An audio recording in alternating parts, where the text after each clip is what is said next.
Hey guys, so I just wanted to make this video because I did record a tutorial before, but it didn't turn out too well and it took too long, so I'm gonna make a new one. I'm gonna teach y'all how to cut out and replace the backgrounds of images simply and fast, okay? These are gonna be a couple different techniques, but I'll go through them fast and I'll put some book like chapters at the bottom. Alright, let's start. The first method will be using the magic wand tool. Now, this usually works in flat backgrounds and sharp edges. So we got the apple, just click on the background using the magic wand tool and go to select and inverse.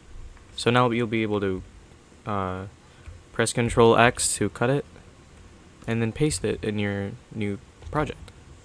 Now, usually, this will turn out pretty great. For most cases, this is really all you need. If they only have a flat background.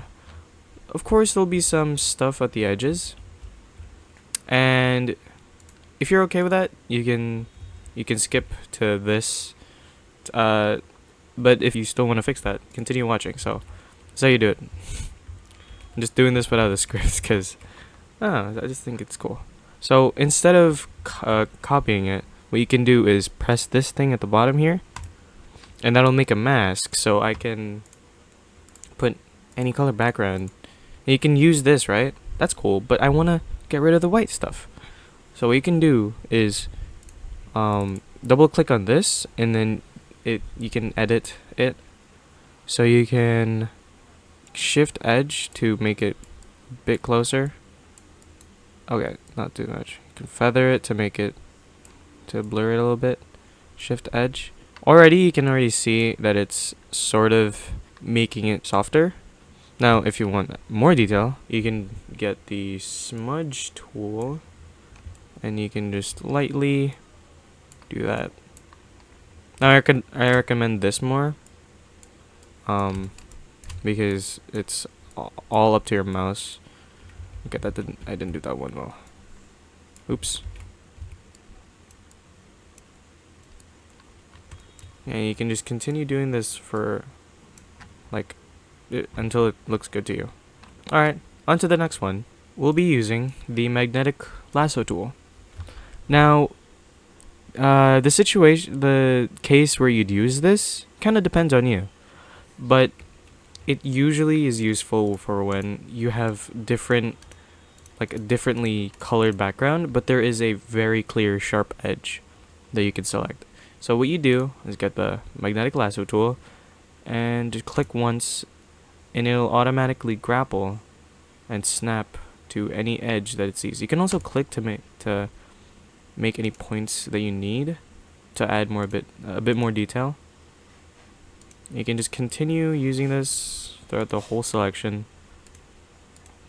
And this might seem tedious, but compared to the other methods that I'll be showing today, this is probably the most you'll use. Sorry, the one you'll use the most. Again, I don't have a script, so... Oh, missed that one. But you can just add that to the selection later. Cool thing about selections is that you can edit them even after you do them. You can refine them, and you can do tons of stuff if you just snoop around in Photoshop. Obviously, I messed that up a bit, but I can fix that later. If you need to scroll to the left or to the right, you hold space and then click and drag. It should be able to help you. I don't know any keybinds for Mac, unfortunately. Just try and search them on Google, because I don't own a Mac. Alright, that was a pretty bad selection, but we can zoom out and select the whole thing. Oh, it looks bad too. But then you can use other selection tools to help with it. So you could do this. This is the lasso tool. Press and hold shift to add to any selection. This is helpful in any tool. It works with any selection tool, really. Alright, cool. And you can tweak any part you want. Like this. have to refine a little bit. And I think that looks good. So now, what you can do is invert the selection, and then remove the sky. Wow. What a cool sky we have. Alright, on to the next one. Alright, so we'll be using the pen tool. The pen tool, lots of people use this workflow. I personally don't. I use it sometimes, but it's not a go-to for me. So what you do is you get the pen tool and draw curves. If you've already worked with Illustrator, you should be familiar with this. But basically you just draw, okay, move that. You just draw curves by either just clicking like that, or clicking and dragging, and this modifies the curves like this. And you can place as many as you want. And if the curve doesn't really seem right, also let me just get rid of that. If the curve doesn't really seem right, then you can hold control and move one of these control points and just continue. This one is more, it's one of the more accurate ones. It's one of the more precise ones. It's like almost 100% your control, and it is one of the more time consuming ones. So do this if you're trying to make like a school project that needs quality as a score.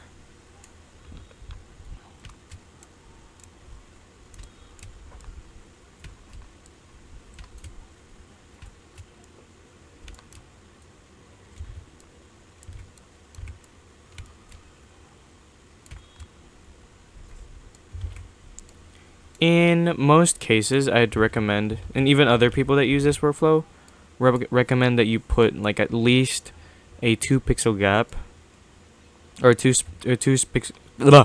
pixel space between the actual points and the edge of your object. Because if you don't, it will lead to you cutting out the background with it, which will make it look a bit weird, like what happened with the apple earlier.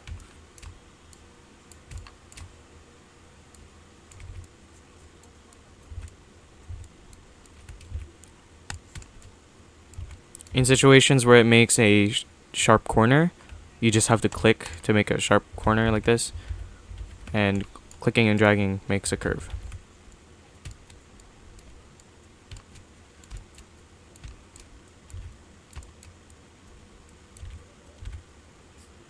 And once you're done, just close your selection, and then what we do is you can either just right click on it and then make selection, or you can go to paths, right click on it and make selection. You can put the feather radius, or like do this. You can make it anti-alias, but it's all up to you based on what you're doing. And like earlier, you either just copy and paste it. Oh, hold on. Copy and paste it. You have to select the layer. Okay. You can just cut it out like this, or you can click this to mask it, and boom, see, it looks beautiful. Alright, on to the next one. The Lasso Tool.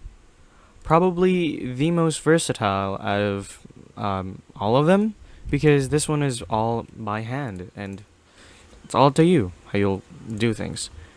So depending on your shape, you can just start from the center and build a little circle like this. Now just imagine just imagine for a sec that the background isn't fully white, alright? So that it'll help with the tutorial. So what I like about the Lasso Tool is that you can select literally, or choose literally any part of the object to start on. You can start with sections. So press and hold shift, and then start your selection. Just keep going at it. It doesn't have to be accurate yet. And then end it. Boom. Already got a pretty decent selection in like a couple seconds. Boom. Alright. It's not as good, but watch. Press and hold shift. Again, you can do this with any of the other selection tools, but the Lasso Tool is just quicker in my opinion. This one is a bit overlapping or going out into the background a bit. Hold Alt instead to delete selection.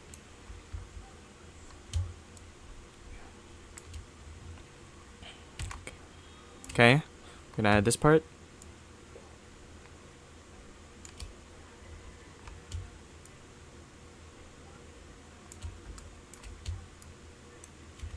This is even better if you're good at drawing. You can just trace these pictures with a drawing tablet. But I use a mouse, cause, well, I mean, I don't really feel like using it.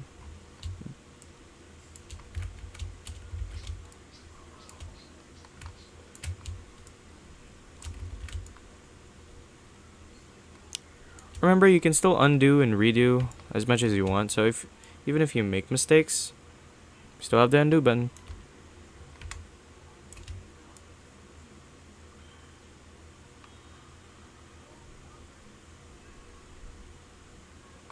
Tell me in the comments if y'all want a more detailed selection tutorial about like fur and hair and small little details like these, like rope strands.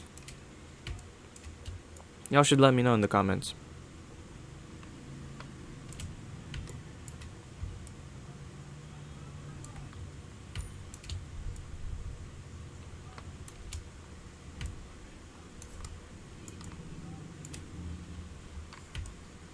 Let's make a big selection here. And then, by the way, if you happen to be just a little bit confused with what's being selected and what's not selected, you can just hold control and just move it with your mouse. Hold control, click and drag. Because there are some cases where you think you're actually selecting, but it's actually the reverse. So you're selecting the background like this instead. So be careful of that. Just keep in mind what you're actually selecting.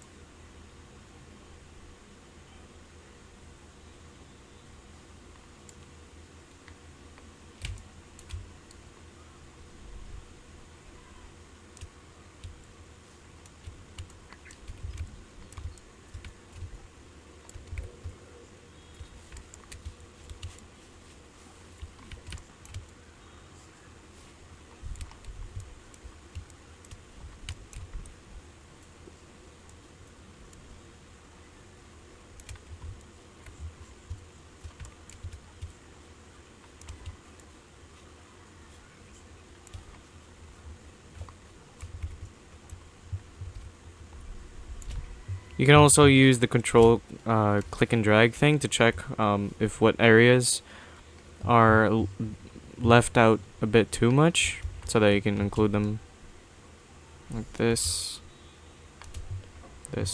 Again, just make sure you don't include part of the background too.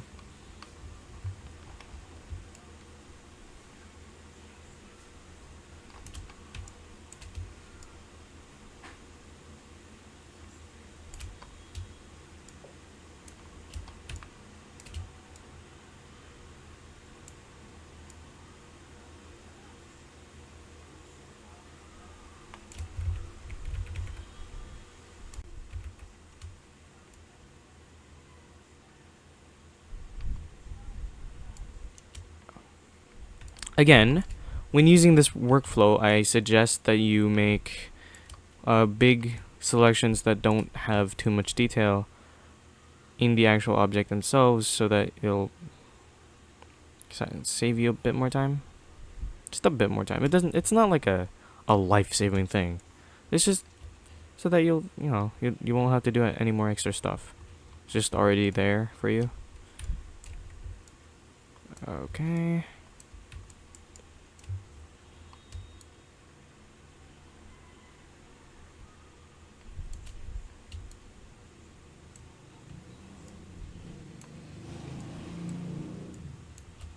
Alright, so it seems to me that this selection is pretty good already. Let me just clean up a few areas. Alright, I think this selection is good. I'll just Control C to copy, and Control V to paste. Oh, it's a bit too big. Control T to transform stuff. Scale it down a little bit.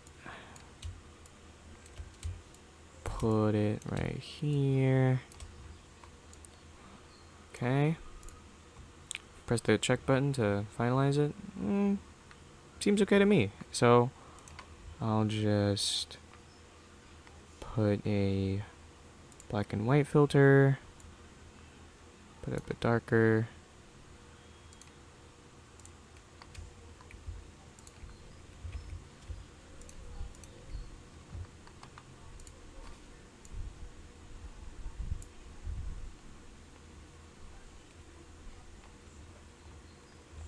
And I think I can actually put these into a layer. Put a drop shadow. No. Yeah. Drop shadow. Like this. There you go.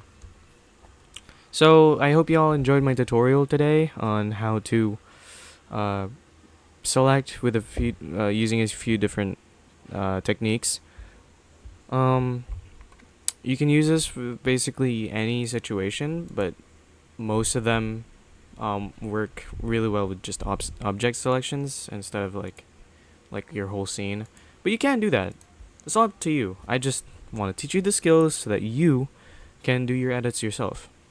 I hope y'all can learn a lot from this, and someday if y'all watch this video enough, I'll be able to make a tutorial on more advanced selections. So I hope y'all enjoyed the video, and bye bye.